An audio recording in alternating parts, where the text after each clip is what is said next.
Take us back to your decision on why you joined the Marines. I remember being a very young child and seeing a commercial, the few, the proud, the Marines. Oh, I just get and chills when you said that. always Gave me tingles. You're considered, what is it, the best adaptive surfer I am in the world? I am a 4-time world champion. You and Bethany Hamilton, there needs to be like I don't know, some movie or something. What I learned is say yes to those opportunities because you never know where it's gonna lead you. Do you have no fear? I do have fear, but I think fear is healthy.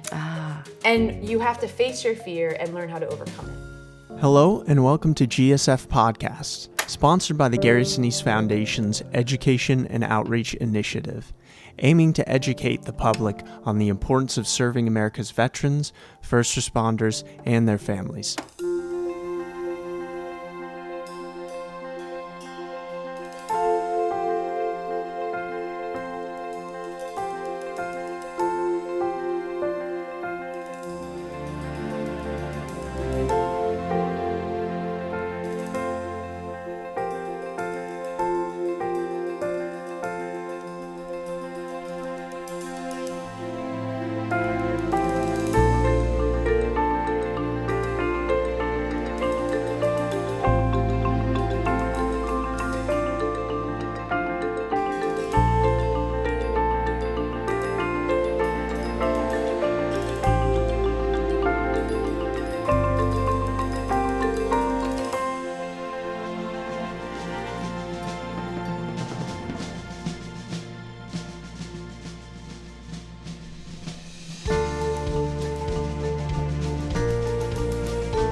Welcome to the Gary Sinise Foundation podcast. I'm your host, Kristen Kampsnyder. Today, I'm here with a trailblazer, a warrior, and a woman of extraordinary resilience, U.S. Marine Corps captain and helicopter pilot, Sarah Bettencourt.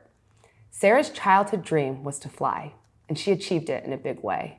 She became one of a very few elite women to pilot military helicopters for the United States Marine Corps. Then suddenly, a rare neurological condition ended her career. But Sarah didn't stop serving. She simply redirected her mission.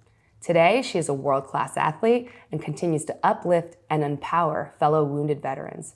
I'm so proud to be here with her. Welcome, Sarah, and thank you for allowing us to take over your house. Thank you so much. It's an honor to be a part of this. I'm really excited. Me too. Okay. Take us back to your decision on why you joined the Marines. I remember being a very young child and seeing a commercial on the little TV that we had, TV we had in our living room. And it was Marines doing their thing. And then the few, the proud, the Marines. Oh, I just get and chills when you said said that. Gave me tingles. And I knew at that time, I wanted to be a part of it, but I never knew how. I didn't know the direction and how to get there. Right. But I loved school. I loved sports. I loved being athletic and everything. And here's the funny story of how it came about. So we're in high school. Okay. My high school sweetheart, who's now my husband, same high school. So Matt and I are Wild. same high school. During the summer before our senior year, I worked as a first mate on a deep sea fishing boat. So Matt came down and joined me. That's a job. Right. It was a great summer job, right? Yeah. It was in Ocean City, Maryland. So Matt came down to join me for a trip. And as we were cruising out to the spot, my captain turned and asked Matt, hey, what colleges are you applying to? And Matt says the Naval Academy, West Point, Air Force Academy, and says everything. Captain turns to me and says, well, what colleges are you applying to? And I said, oh, MIT, Stanford, all the high tech schools, because I'm an engineer and I love that challenge. And the captain looked at me and said, well, it's a good thing you'd never make it at any one of the academies. Challenge accepted. So right when we got back, I looked up and figured out what the Naval Academy was, looked at all the military academies, realized how incredible of an education it is, how much you learn, but also the opportunity that it presented you from there. Yeah. And I was like, that's what I want to do. Holy and so smokes. Matt and I both applied to a variety of schools. We tried to be responsible and not decide our college based on what the other was doing. Okay. And so we did a reveal. After we accepted, we did a reveal, and we both revealed the Naval Academy. So we both went to the Naval Academy together. Oh my gosh. Meant to be. Meant to be. Who would have thought that one comment, I always say though, one thing I like to say is I love it when they underestimate me. It's like, and never tell me I can't do something, because I will Never. spend the rest of my life proving you wrong. you will know too. You will know. Did you always know you wanted to be a helicopter pilot? I wanted to be a pilot in some way, shape, or form, because my dream ever since I was a kid, my mom kept those books, where you wrote as a kid, what do you want to be when you grow up? What's your favorite color? Who's your friend? What do you want to be? And every single time from the time I was 5, mechanical engineer, no joke, and astronaut. Stop. From 5 You're all the writing way engineer as a mechanical in the word engine from 5. kindergarten all the way up, and that's what I wanted to be. And what I realized is through the military, that was my plan. My plan was I was going to go to the Naval Academy. I was going to become a naval aviator. I was going to go through. I wanted to be a Marine because I just that commercial, that's what I wanted to be. I wanted to be part of the best of the best, that elite force. So Marine, aviator, and then I was going to go to test pilot school. I was going to beat everyone out, and from test pilot school, I was going to be an astronaut. I mean, that was my plan. Done. Boom, boom, Be boom, an boom. astronaut. There's the astronaut. Okay, so how did it shift?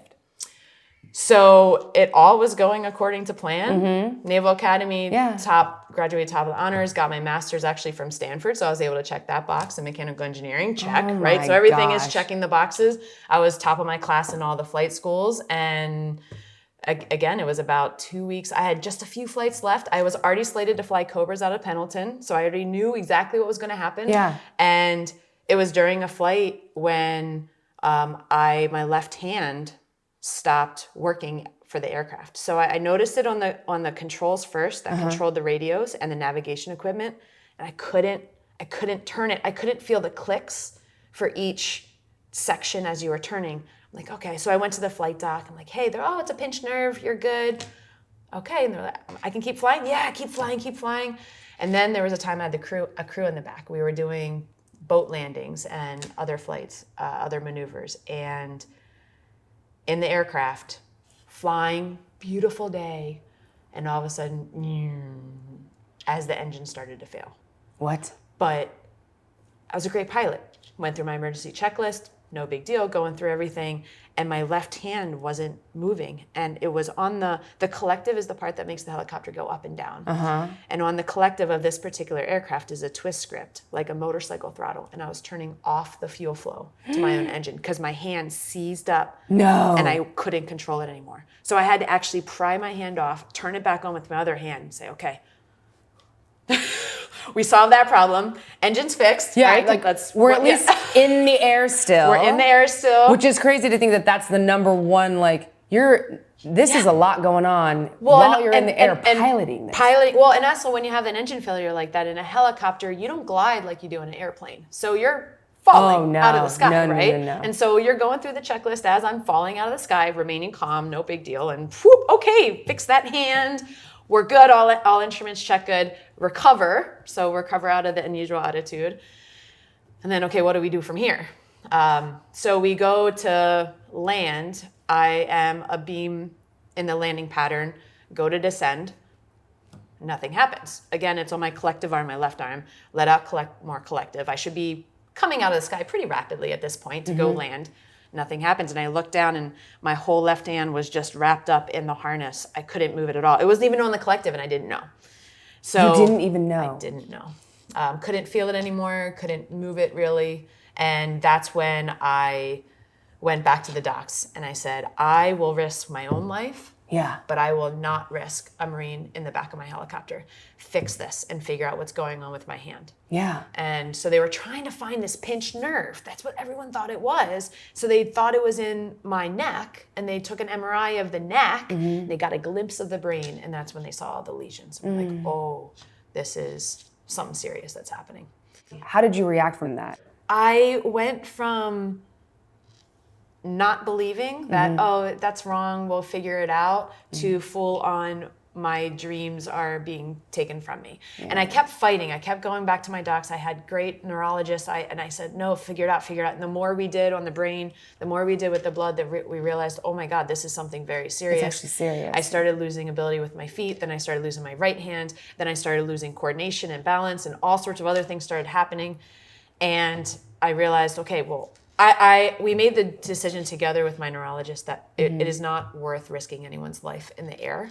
So I was no longer able to fly, but I fought to stay in the Marine Corps. I was like, I have to serve another way. There's got to be another way.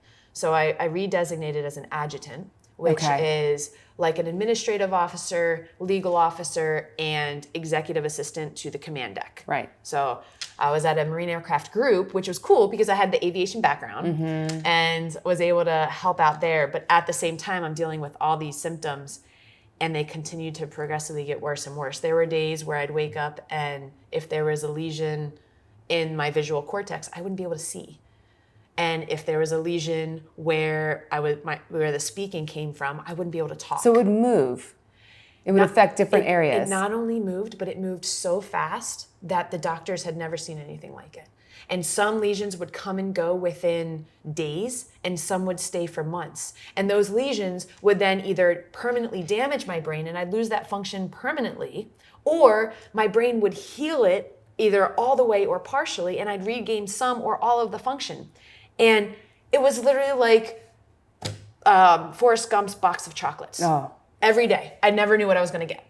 And it was extremely scary. It was really hard to figure out how to plan your life when you couldn't depend on your body working. Yeah. So, but I stayed in the Marine Corps, and I fought until my legs stopped working, my hands stopped working. Then went to a walker. I was then falling a lot. I then started having seizures. I tried to deploy, so I went to 29 Palms. Of course you did. I'm like, what? I wanted to. We were going to do a MU workup. I was like, I want to deploy with this MU as part of the group. Like, I can do this. We went to 29 Palms for the pre-deployment workup.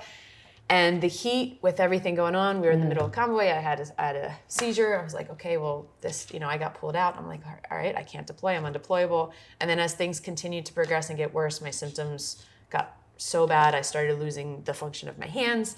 And I was forced to medically retire. And it was literally like taking everything I worked for. I mean, I hit all that plan. You had the plan. I had the plan. Yeah. And everything, I was rocking it. And everything was great and going according to my plan. And even when it derailed and I couldn't fly anymore, I was still able to be in the Marine Corps. I was still able to be one of the few, one of the proud. I was a Marine. And I was leading these Marines. And we were doing amazing things for our country. And it was just all taken away. Yeah. Just suddenly. I recently interviewed Doc Jacobs, who shared about his worst day. And we've noticed this like consistency that there have been this remembering of like a worst day. Did you have a worst day? I did. So when I was medically retired and I went from everything to absolutely nothing, it started this downward spiral for about 1.5 years, a downward spiral into pretty bad depression. And somewhere along that downward spiral, there was a day that I will never forget. My husband, Matt, was deployed with the Navy because he's also a helicopter pilot. So he flies the MH-60 Sierras, and he was off on deployment. And I didn't tell him how bad I was. No. He did not know because I wanted him to focus on his mission. I wanted him to be safe. If his mind was back on me at home, then he would not be safe with his sailors and everything he needed to do to focus on his combat search and rescues and everything he was doing. So I was home alone, and I lost the ability to move from about the chest down. And being a Marine, all I could think of, survival. What do I need to survive? Yeah. So I dragged myself through the house and into the bathroom. I pulled myself into the tub, and I laid there for hours, probably 1.5 days. I really don't know how long. I don't remember, because all I was thinking was I have a safe access to water and the tub would contain the mess, because I lost all control. I couldn't move. So it was going to be messy. That's all I was thinking, because I'm a Marine, and I didn't think that I had neighbors right next door. Yeah. I had friends down the street. I had family. I could have called any single one of them, and they would have come over and helped me. Oh, yeah. But the thought never crossed my mind. because I was, back to your question about how did you deal with it? Yeah. I was too proud. I was scared. I wasn't yet accepting my injury, illness, whatever it was. The doctors had no idea what was going on with me. How could I explain that to my neighbor that, hey, oh, by the way, I've lost the ability to move. You need to come clean up my mess and get me food and feed me. How do you even fathom explaining that to someone when the day before I was fine? Oh, exactly. Because it changed so much and so fast. And so I was too proud. So that was my... You were a Marine, though, through and through. I was a Marine. So what got you through? Matt, my husband. Yeah. Knowing he was good, he was safe. He's my rock. He always has been. He always will be. He's certainly my better half. He got me through. He was always there for me, and whatever I needed at the time, he helped figure it out. When I lost the ability to speak, he learned sign language. We learned sign language. The ability to speak too. For a period of time. And so I was able to sign, and I was also not really able to move. And I was stubborn because I'm a Marine. And so Never. So I didn't, every time a symptom came up, I didn't run to the hospital. I was tired of all the poking and prodding. I was tired of the doctors keeping me so long trying to figure out what was happening. So I would just not worry about it and figure it out at home. So Matt and I we learned sign language, and I would tell him what I wanted and how to brush my teeth, and he would brush my teeth for me, and he would clean up, and he would help take care of me. And when things were good, that's when I would use my hands, and that's when I would feel, or see. I would want to wake up to see the sunrise, right? I would want to be outside to feel the breeze because I could do it then. And then when I lost it, I would remember those times. And again, Matt gave so much of himself to help me through those times. And then we learned about adaptive sports. So it started as a phone call. I was in my bottomless pit, depressive, angry. Were you immobile then during that too? Yeah. So, wow. It got worse. It got worse pretty fast. From 2013, it kind of downward spiraled pretty bad. Wasn't able to move for a while, and became a little bit of a quad, not full quad, but a little bit of a quad with my hands and my legs. Then would regain function, learned about different therapies, and would just think, move this, keep moving it. Because I knew it's not a spinal cord injury. No, how do you do physical therapy if it's... So I knew that there's got to be a connection somewhere. I just had to get the neurons firing. I just had to, and I was an engineer, so I was into science. I read a ton about neuroscience, trying to figure out how to remap those neural pathways. But yeah, I was pretty immobile. So anyway, so I got this phone call, and I'm bottomless pit. I am angry at the world. Which I cannot imagine. I'm sorry, that version of Sarah does not exist. I don't know this one you're talking about. I can try to imagine, but I literally cannot even actually imagine that. I dug myself into such a deep hole that I pushed my friends away and my family. I didn't even tell them what was happening. They didn't know. So externally, you look like normal Sarah, which is like a literal ray of sunshine plucked from the sky. No, I stayed away from everyone. They didn't even see me. They didn't even see it. They didn't see me. I stayed. You were isolated. I isolated myself hardcore. So I get this phone call. It's like, hey, Sarah, we heard about you. We want to take you skiing. No. I mean, that was my answer. I was like, no. I mean, come on, what was going on with your body at that time? At that point, I had a little bit of hand function. I had no lower extremity function. My vision was crap, give or take. I could barely speak. And I was just a mess. And mentally, I was not there. Yeah. Mentally and emotionally, I was completely, I was... Which was hardest though, do you think? Mental, emotional, or physical? For me, they're so connected. They're so tied. When I'm able to exhaust my body, I feel better emotionally and mentally. And when I'm able to accomplish a task, it's all connected. And when feel productive and feel part of a community, I feel good mentally and emotionally, which then makes me feel good physically, right? So because it was all breaking down, I just felt horrible. Yeah. That is a really great question. I think all three. All three. All three really Yeah. took their toll for me because for me, they're so interconnected, and one significantly impacts the other. Yeah, it's not just one on its own. Exactly. It's not like insular. Yes, This is it's not. all... It's not that if I fix this emotional, then I would be better. I had to fix all three. That is so fascinating. For me. I have not even heard. Yeah, I've never heard it that way, but that's so interesting. So when I do therapy, I actually do all three at the same time. You're thinking of all three. Oh man, It's crazy. So So back to this phone call. Yes. So then they say, oh, no, seriously, Sarah, we want you to come out. We think it'll be really help. And in my head, all I'm thinking of, I can't move. Yeah. So what are adaptive? So I grew up snowboarding and skiing. Yeah. I can't ski. Oh, I didn't know about adaptive, right? Okay, so you're thinking this is I'm like thinking their- able body. Yeah, Yes. you're like, how rude. I would have. Yes, Yeah, how hung rude, up. exactly. Like, are you mocking Yeah, me? This is what I'm exactly. thinking. Like, how dare you shove So this you didn't in my even know- face? yeah. I didn't even know adaptive sports existed. So finally, this person convinces me, and really all I do is I'm saying, you know what? I'm gonna get there, and I'm just gonna throw snowballs at them. I will smite you. Because they're going to take one look at me and be like, oh my God, I'm so sorry. You're right, you can't do this. And I was just going to pelt them with snowballs. That's what I was thinking in my head. Oh my god. Instead, I like feisty Sarah. Okay. it was spicy, Sarah. Instead, I show up and it's adaptive skiing. Okay, explain what that is to our listeners. What does this mean? Adaptive essentially means that you change the way you do it, you change the equipment, or for me, you also change your mindset. And you adapt the how in order for you to do what you want to do. So for me, for skiing, I learned about what's called mono skiing. So I sit in this bucket, which is kind of like the seat of a wheelchair. My legs are out, extended in front of me, kind of bent. And underneath is this really cool shock, like a motorcycle, X Games shock it's a system, shock. this huge shock, mounted to a single ski.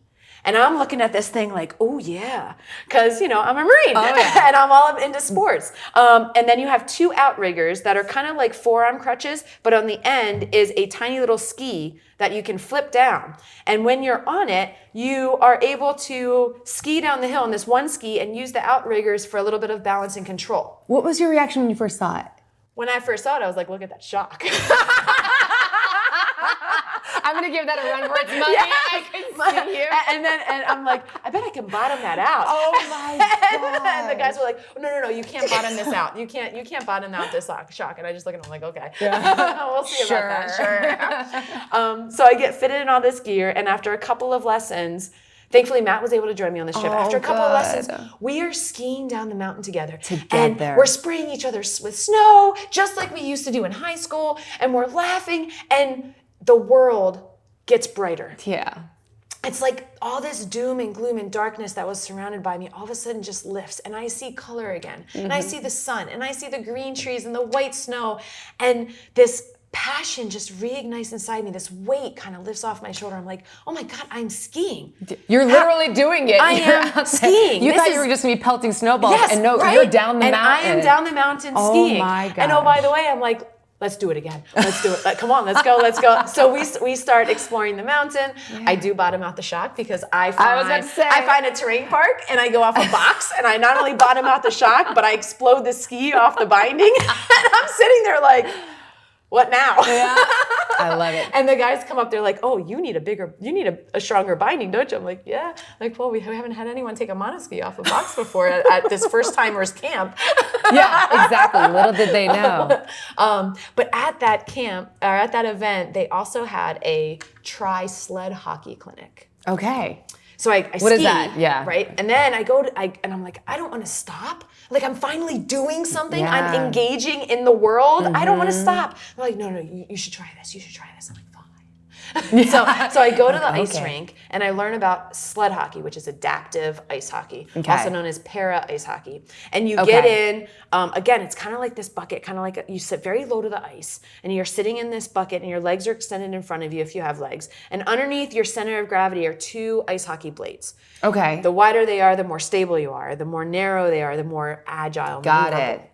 And then you have But it's probably difficult. More difficult when it's Yes, because closer, but then you can spin. It's more difficult. But I'm like, hey, let's narrow those bad boys up. Come on.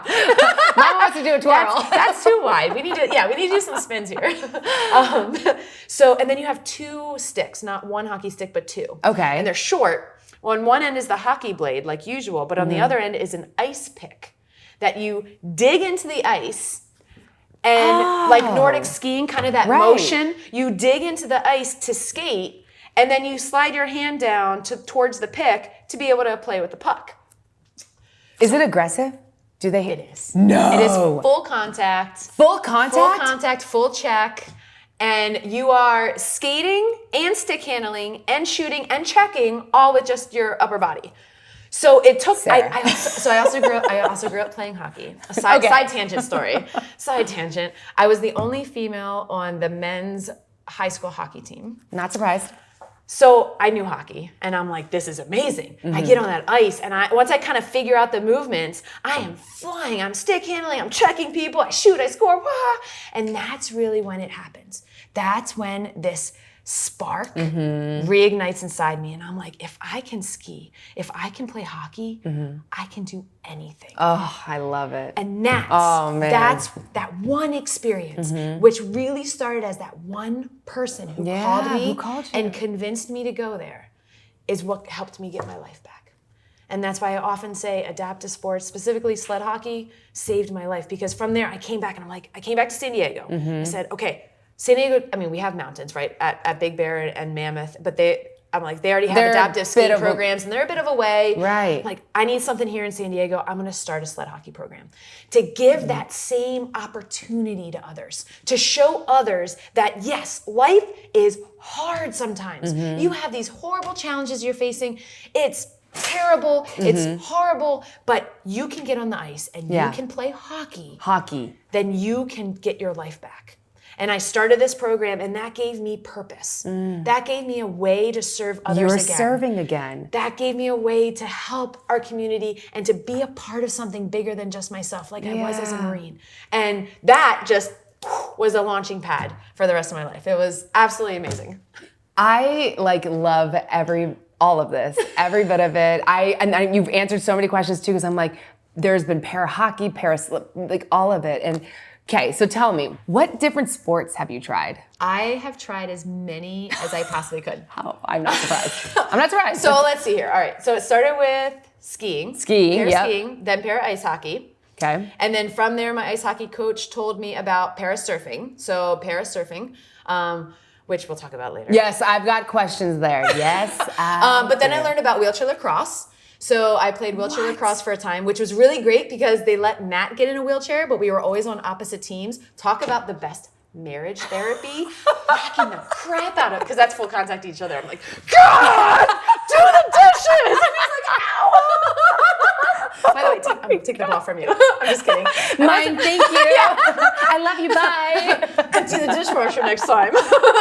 Oh my gosh. But full contact. Yeah, full contact. I love team sports. Okay, so I also tried, besides that, I tried to do wheelchair rugby, but wheelchair rugby is specific for quads. And at this point, I was no longer a quad, or I had more movement in my hands. And I also played rugby in college, so I was like all about it, but it wasn't my jam because I wasn't a quad, which is fine. But wheelchair rugby is super cool. Okay. And then I did, I tried hand cycling, not my thing, because you can't really check people enough. I was about to say, I was like, that doesn't sound aggressive enough. It wasn't. And I got really angry because going up hills in a hand cycle, when you're like, it's like, oh man, like this. And then cars, you're really low to the ground, and the cars were just zooming around. It fired up the red, angry, feisty Sarah, which we really didn't want anymore. I was trying to keep her. I did swimming. I did, and I even did some open water swims in La Jolla, which was super fun. I dabbled in triathlon, but the hand cycle. Oh, I tried the push rim racing chair, and track and field stuff, which was super fun, just not my jam. I then did rock climbing, and I still rock climb. Absolutely love it. Of course. And I took my wheelchair in all sorts of trails, and there's even pictures of me like crawling with my wheelchair up over me, trying to get over logs, like fallen logs. And I realized this is more of like an Wow. adventure race than a hike. Maybe just like survival. Survival. So I tried wheelchair basketball. I was too bad at it, and I have an ego, and so I had to say no to wheelchair basketball. No. I cannot imagine you actually not good at this. Yeah, I was not good at basketball. I was really good at taking the ball from people, but otherwise, like pushing and dribbling, I was not good at it. Man, and then a lot of the individual sports I tried, and I realized I'm more of a team sport kind of person, except for the surfing, because I, again, grew up surfing, and I love the ocean, so that was very natural for me. Yeah. I really did love wheelchair lacrosse and rock climbing as well. I mean, those were probably my highlights. But what I learned, because of this that I said to finally go skiing, what I learned from that experience is say yes to those opportunities, because you never know where it's going to lead you. So that ski experience led to hockey, which gave me my life back, which then led to surfing, which gave me an amazing life. So you never know where it's going to lead you. Yeah. So I started saying yes to everything. So I tried the horseback riding, and I tried everything. I tried all of it. I like the mountain biking though. The downhill mountain biking, you're on this like really cool hand cycle, off-road monstrous beast thing. Oh my God, so fun. So fun. It sounds terrifying. It's because you're like kneeling and laying down and going down. So you're seeing it even close up. Yes, it's amazing. That was really fun. That's really fun. Yeah, so I try it all. Kayaking and... It's more of the question, what haven't you tried? I haven't tried the dancing. There's wheelchair dancing. Oh. I'm not graceful. I'm like a jerky monkey. Oh, no. I have a feeling he'd be twirling you around. And one thing I haven't tried yet that I wanted to was fencing. Ooh. That looks You'd really be fun. good at that. I think fencing would be really cool. But I've done the lifting, the wheelchair lifting, lifting, and all that stuff. Yeah, I don't know. So you mentioned before, you founded the San Diego Ducks sled hockey team. I did. Like, you're the founder. So I've heard about so many of our rights recipients doing this, and I didn't realize you're the founder. The one and only. I didn't say it with the founder. So that's what I'm saying. I came back from that clinic, and I realized how important sports were, but what I learned is the team sport. Because when you see a group of individuals with varying disabilities, in varying stages of accepting those disabilities. That's what I was about to, exactly. And varying stages of their caregivers also learning how to live with this new life. And you see this group of people, you have all these resources now that you can lean upon. And so I wanted to build that community. I want to give that opportunity to people to not only find their own healing, but also to have that community of resource for anyone who needed it, regardless if you truly want to play hockey or not. Yeah, it's not about that. It's not about the sport. It's so much more than just hockey. This is a community where from here, whatever you want to do, we will figure out a way to help you. But this is the community here for you to be able to heal, to be able to have someone to support you who's been there and done that and knows how hard it is when you can't speak to communicate, and knows how hard it is that when you can't see to be able to navigate the world, and who knows how hard it is when you can't move and life and your dreams were taken away from you and you have to rebuild it out, that we're there for you. So I founded it. At all phases so, too. So we are the affiliate team of the NHL's Anaheim Ducks. And no joke, it went like this. I wanted to form a sled hockey team, and I said, you know what, if we're gonna do it, let's go big. So I went up and I met with the Anaheim Ducks, and I said, I want to start a team, and I want to be your team, and this is the plan. This is what I'm going to do for you. And they said, yes. Great. Thank you. And oh my goodness. At our very first clinic, we had over 100 people come out and try it. And our practices at the time, we were getting free ice from UTC Ice. UTC Ice helped us start. They gave us free ice, but it was at 5 a.m. on Sunday mornings. Oh, and believe it or not, people showed. People came. People showed. Yeah. People came, and we built this team. And we started in September of 2014, and by November we went to our very first tournament. Holy smokes! Did you foresee that? Was there a moment where you were like standing there going like, wait, I did this? I still don't have those moments. People tell me all the time. They say, hey, Sarah, stop. Just look around. Because now we have so many teams and so many players and so many families who are being helped. And then it's a ripple in the water, right? Yeah. And then they help others. But they always say, Sarah, stop, look what you've done. And I'm like, there's more to be doing. Kind of like what Gary says. Oh, yeah. There's always a little bit more. Yeah. And I'm like, okay, but there's more families, there's more people. And so, yeah, it was absolutely incredible. And it gave me purpose. It gave me something to fight for, something to get out of bed for, get out of my house, something to work on my personal skills, work on my negotiating, work on my business side, which I really hadn't done anything in because I'm an engineer, right? But I got to tinker with these really cool pieces and parts and build custom sleds and kits to help people. So if you came and so you can, it's like, what an answer to all the different facets and part of you. It's almost like it's just like divine intervention. It was like, here, this is it. Exactly. Because I could tinker, I can serve, I can build something, I can go learn, grow, and I can build a community, I can be part of something, and then I can expand, right? Yeah. Like, and help others. So we had a lot of military who were still active duty. They got ill or injured. We would connect with them. Once they were retired, then they would go home. Right? So we're helping them here in San Diego, but now they want to go home to Arizona or go home to Minnesota or wherever they lived. I would say, great, here's the programs next to you, closest to you. And I would connect them. I would call up that program and say, here's this person. We would make a connection, handshake them off, and off they go. So that way they can continue rehabbing and having a good support network when they return back to their actual home. Oh my goodness. It's amazing. Where does this drive come from? Has it always been in you? Is this just like this is it? This is Sarah. It's always been there. I love it. I've always had this drive to.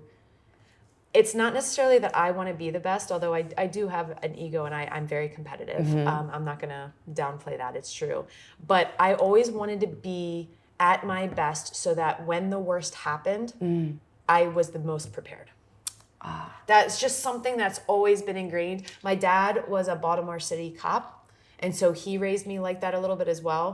He was always challenging me and pushing me to make sure I was ready for anything that could have come my way. Preparation. For example, I mean, he gave emergency procedures, which we have in the aircraft to practice. Yeah. He did it when I was learning how to drive.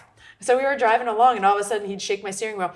Simulated, you have a flat tire. Get out. And the tires are fine, but he would shake my steering wheel because it shakes when you pop a tire. And I'd have to pull in the side of the road and take off a perfectly good tire to show my dad I knew how to put on the spare. But that's just an example. I think it came from him. My mom was the same way. My mom was very much a get outside and be a part of the community and follow your heart, right? So she was more of, hey, no, we need to go outside. We now need to take a break from all this work. Dad was the workaholic kind of thing. Yeah. My mom was more of the enjoy life kind of balance. person. Right. Look at this balance. Yeah, it was great. Tell us about the para hockey and competing in Team USA.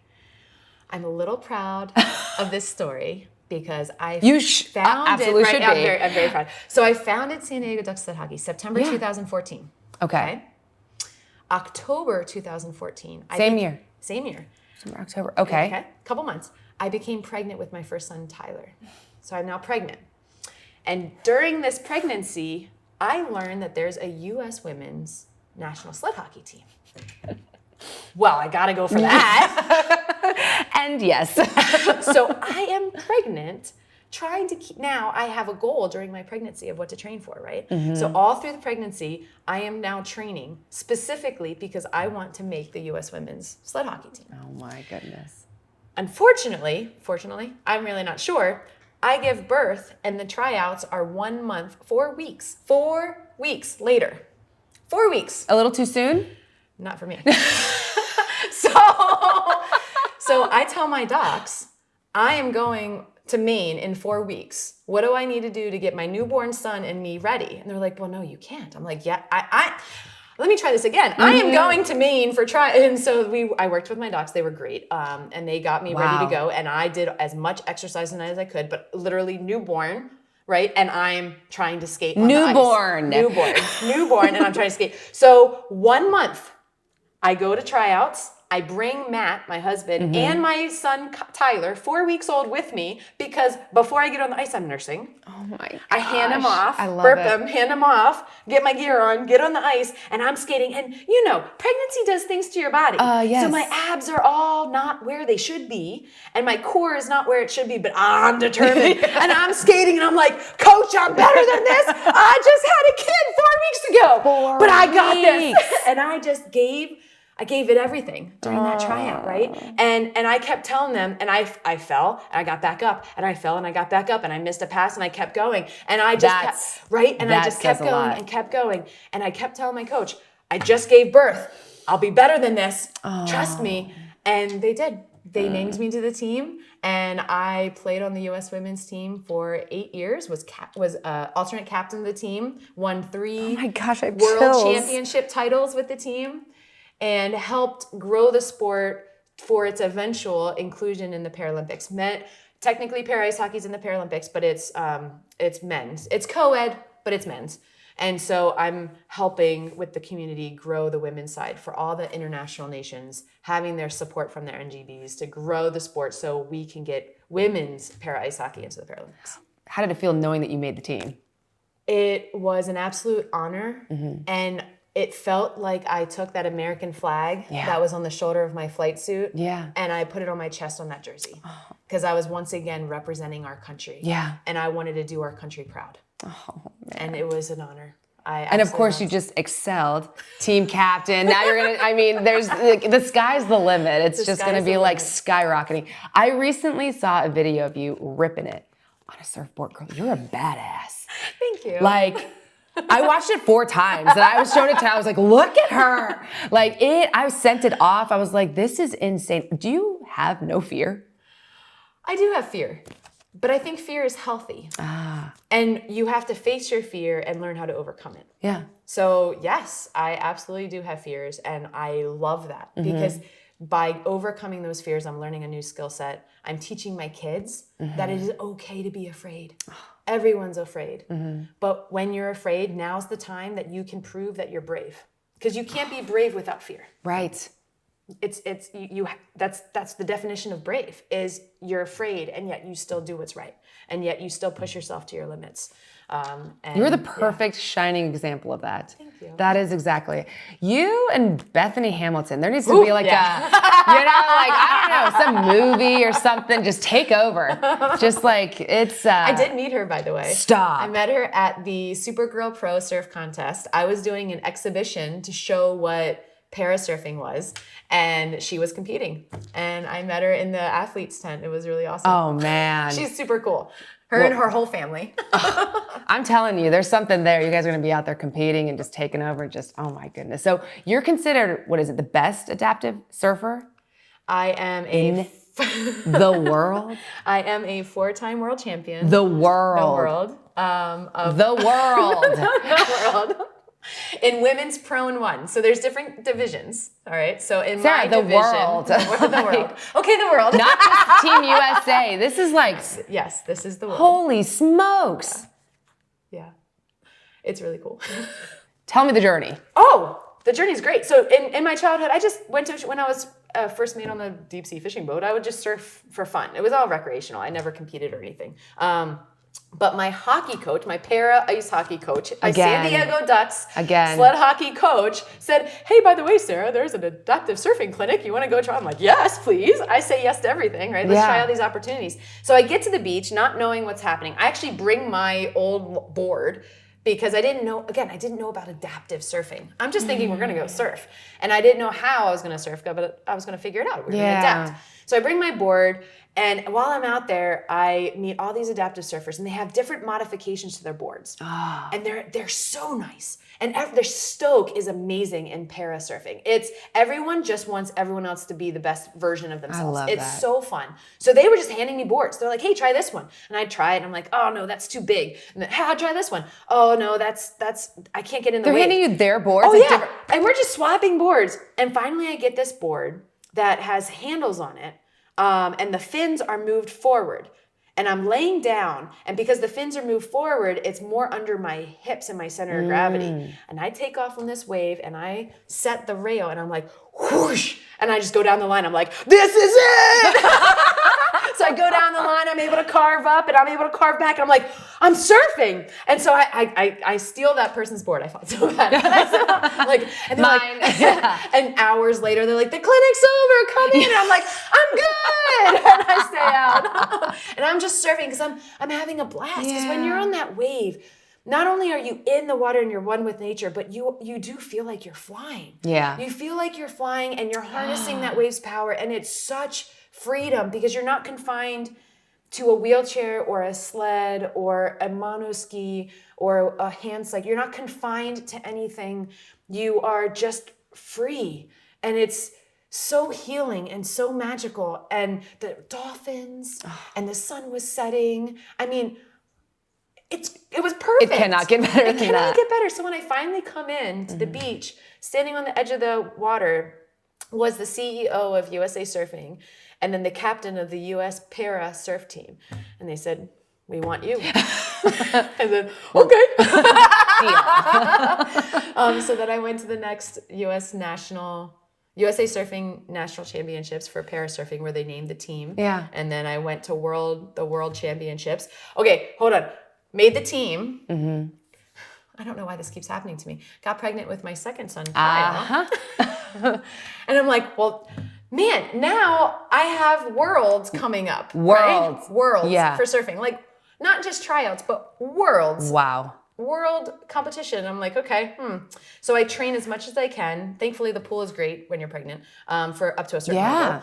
So I train as much as I can. I couldn't lay on my board anymore because the belly, it just got hard. And then I gave birth to Kyle, and Worlds was not 4 weeks away, but 5. But Plenty of time. but it's in the ocean.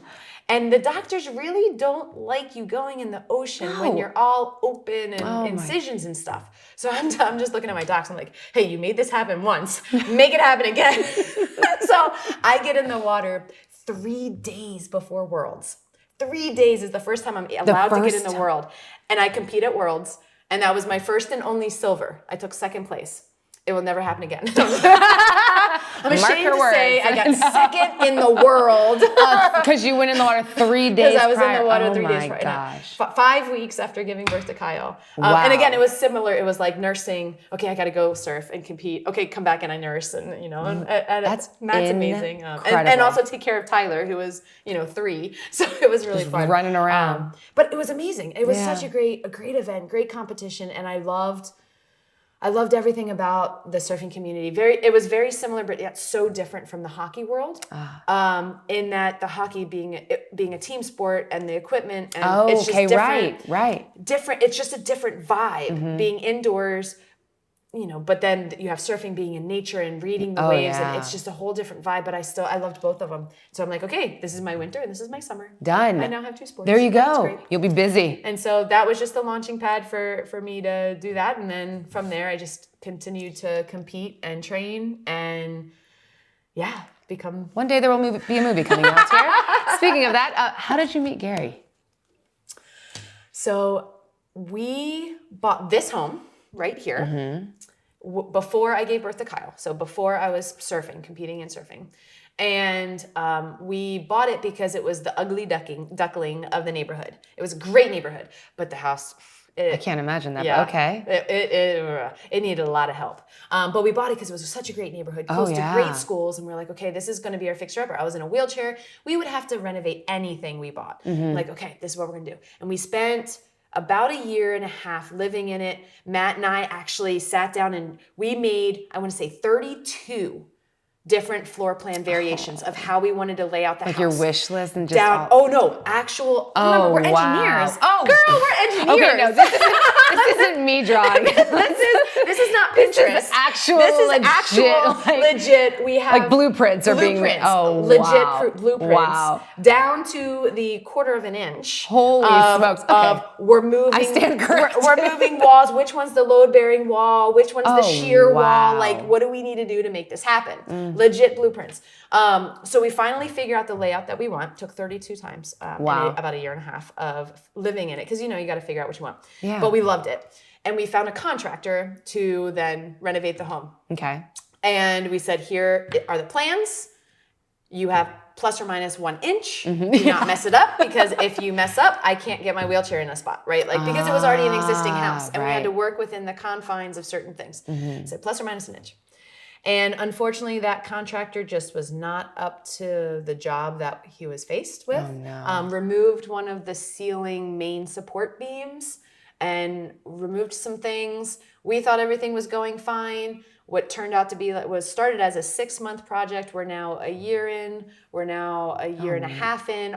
All of our backup money, all of our 6 months savings, to a year and a half. Yes, we're paying the mortgage, plus we're living, because it's completely gutted, we're living in an apartment, so we're essentially paying 2 mortgages. We had our budget and our money saved, because we had saved all the money for it, and then we had our emergency fund. We are now in our emergency fund, like we have scraps left, like we are seriously thinking we're gonna have to bail on everything. We don't have a home, we're gonna have to like move back to our parents. Like, no. so we have nothing left kind of situation, right? So we're really sweating.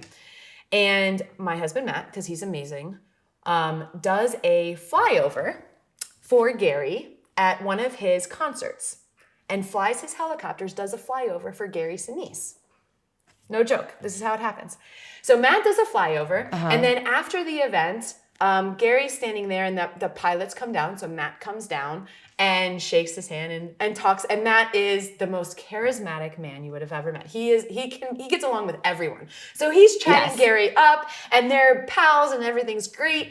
And then Matt is on another helicopter mission and stops to get gas. And there happens to be a barbecue shop there, and Gary's pilot was there. And so Matt mingles and chats with him for longer. So now Matt's BFFs with all of Gary's They're just people. best friends. He's best friends with Gary's people, knows what's going on. So we learn about the Gary Sinise Foundation and about how they're able to build or modify homes. Yeah, because yours is different. Mine's different because I'm a modification. You already have the I already home. had the home. We just need to modify. So Matt figures out a way to connect with Gary and just sends a simple request. We are struggling. Our contractor actually ended up bailing on the project. We are in over our heads. All we asked was, do you know of any contractors in the area? Stop. You're just asking for a contractor? Yes, we just need a good, a reliable contractor that might be able to give us a discount because we're struggling hardcore. And we chat with Gary for a little bit, and he's like, oh, okay, I'll see what I can do. And I'll never forget, it was Thanksgiving 2017.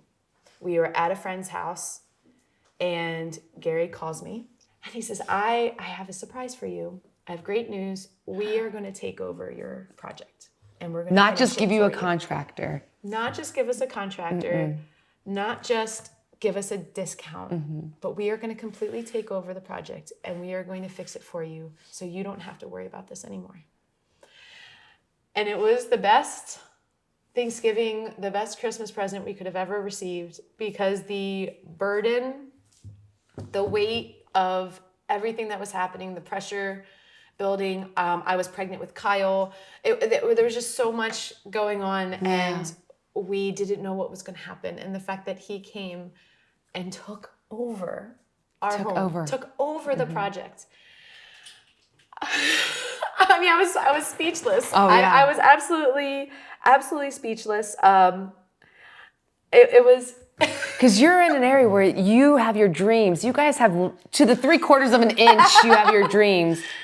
You're through you're now over a year. Over a year, through a lot of our funds. We have a little bit left, and now you get a phone call from Gary himself saying, "Hey, what did it feel? Did it feel like you just took a big deep breath finally?" Yes.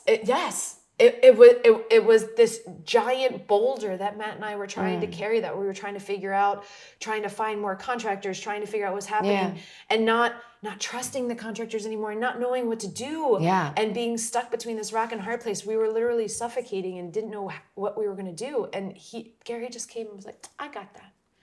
Come on. We've got you." You're part of the family. It was amazing. How have the home modifications helped ease the challenges of your daily life? Oh, wow. Okay, hold on. Can I finish my story first, and then I'll answer your question? Yes, please do. So we then meet with Gary's construction crew. Emily Construction Crew. We meet with them, and we hand them our plans, and I say plus or minus 1 inch. And I'm waiting for like the yelling and screaming, and they're like, cool. That's it. Got it. This Done. is easy. This is easy. You know exactly what you want? Great. I'm like, here's the list of finishes. And they're like, great. And I'm like, what? That's it. And get this. So here I am thinking they're just going to come and finish building, right? Because it was demolished. Finish building. The first time we meet, this contractor comes and he does this. And then he holds up some stuff and he's like, do you know your roof is caving in? No. And I'm like, what? He's like, someone removed a structural support beam for your roof. Your entire roof is about to collapse and your exterior walls are doing this. Because your roof is collapsing and your exterior walls are sagging. Did you know that? I'm like, no, but thank you for noticing. Literally saving the house. And then also, did you know that your sewer line was done wrong? The contractor that bailed, he put it slightly uphill instead of downhill. So all that was done, the little bit that was done, they had to undo, fix and undo, and he saved. Our whole house could have collapsed. Could you imagine a roof collapsing on me and my 3-year-old and almost newborn child? And MLA contractors came in, part of the Gary Sinise Foundation, not only found all that critical issues, but then fixed it and turned it into this beautiful, absolutely amazing, wonderful home. So I am beyond thankful for the Gary Sinise Foundation, for Gary himself, for the attention to detail, for the contractors, for everyone, because our home is absolutely perfect. Yeah. I mean, you can just go and twirl around. The kids are running. It is the best. Like, I walked in, I'm like, it's like a breath of fresh air. It is sunshine in a house. That's what I love about it. It's so you. I love being outside. I love all the windows, the sunshine. We don't even need to turn on lights. No. Because you don't need them. No. It's perfect. It's incredible. It's relaxing. It's an oasis. It's every single thing that we want. And even to this day, it's been now, they finished in 2018, right before I gave birth to Kyle. Wow. And then right before I won silver. The only silver. The only one. Oh, please. Like, it's that. But they finished. And since then, I can say to this day, there's not a single thing I would change. Do you have a favorite feature? Do you have a favorite, is there a favorite part of it? No. There's not actually one. The whole thing. The whole thing is my favorite. Every single little thing of this home is my favorite because it's kind of like the emotional, spiritual, mental, physical, right? Yep. Like it's all connected. It's the same thing with the home. Yeah. And what I love about it, and what I didn't realize coming from before, I didn't realize how much effort I put into my daily life. It was like an obstacle course to go to the bathroom. And then it was another obstacle course to try to reach a pan to try to cook breakfast. And then it was another obstacle course just to get out of your door, right? I didn't realize how much of my energy was being spent on just navigating the barriers within my own home until I came home. And the best compliment I can give is that it's easy. Life is easy. I can just get up and do and go and reach anything I want at any time I want, completely independently. I don't need anyone's help. But all that energy I was spending and exhausting on myself just to live, I can now put towards my family, towards my kids, towards living my best life. So my symptoms, my medical condition has significantly improved since moving into this home because I'm able to save energy and spend it on my therapy. And spend it on getting myself better. And I have significantly improved because of this home. Oh my goodness. It's healing. Yes. It was healing for all of it. Yeah. Body, mind, spirit, heart, all of it. All of it. And my kids, we set it up not only accessible for me, but also accessible for them when they were young. Because when I'm having a bad day and I cannot get out of bed, they need to be able to be independent. And we've raised them to do so. So everything was able to be on their level as well. So they could make themselves food. So they could take care of their own clothes or their dirty things or whatever they needed. And I didn't have to feel so guilty. Right. Because mama guilt's a real thing. I didn't have to feel so guilty about my body's not working today and I can't get out of bed. I can't take care of my kids. No, I can feel fine because my kids are set up for success to take care of themselves. And then they come in and they help me. And that is the cutest thing, for them crawling into bed with me, saying, Mom, what do you need? And just loving on And you. just loving on me. And we snuggle and they read to me. Oh my goodness, they are beautiful little angels. As you know, this podcast honors Gary's son, Max Sinise, and he created the podcast. And he created it because he actually wanted to bridge the military and first responder communities with the civilian counterparts. He saw it as a way to like bridge the gap, essentially, that's there. So how do you explain the meaning of service and sacrifice to civilians who may not completely understand military life? That's a great question, but I really think everyone can relate to the concept of service and sacrifice, because most people serve their community or their family or someone, their church or their softball team. Yeah. Most people have some sort of service in them that I can then make that connection with, right? Interesting. And most people have a sense of community that they really value, Yeah. and a sense of self. And being able to then, I learn about them. I ask them questions and learn what they're passionate about. And then I can take that real excitement about their band or real excitement about their church or whatever it is and say, that is how I felt in the Marine Corps with my squadron or with my squad. Like, this is how I felt. This was my other family. Right. And they get it. Because that it like group, clicks. Yes, because that group is their other family. This is my other family. And then I can say, now imagine everything was taken from that person. What would you do? And like, I would give. That's what I do. You know, so we're able to make those connections. Right. And that right there, that connection between civilian and military is one of the reasons why with the San Diego Duck Sled Hockey program and club, I actually intermix civilian and military as well. Because in the locker room, when you have people of varying disabilities trying to get dressed with different things missing and different parts missing, you have the Marines, you have the Navy, you have the Army, and they're all jibber-jabbering like they do, throwing their acronyms and curse words around and giving each other a hard time. I was going to say, I was like, there's definitely some like little, you know. And then you have the civilians who are often more reserved because they're not used to being around confident people, accepting who they are, right? So the civilians see it and they're like, oh, wow, they're confident. They're able to do it. And they are able, and the military are able to bring them out of their comfort zone a little bit, make them more confident, make them more comfortable with who they are now, accepting who they are now and what they gift. and what they can do. But then the civilians bring those military members a little bit back down so that they're not so quick to anger. Like when the ref makes a bad call, Marines, we can get fired up real fast, right? Because of the, how dare you, you know, and the civilians pull them back down. So it's this really cool symbiotic balance. And it doesn't matter if it has to happen on an ice rink or in a locker room or at a church or at a baseball field or in whatever setting and community it is. Brilliant. I think it's extremely important what Mac is doing, because that connection and that relationship is so important. It's everything. It's everything. You just see the world there's just such an integration. It's not little, you know, little pods everywhere. It's all not connected. Black and white. It's not separated. It's not divisive. It is, we are connected. We're all human. We all have the same basic needs.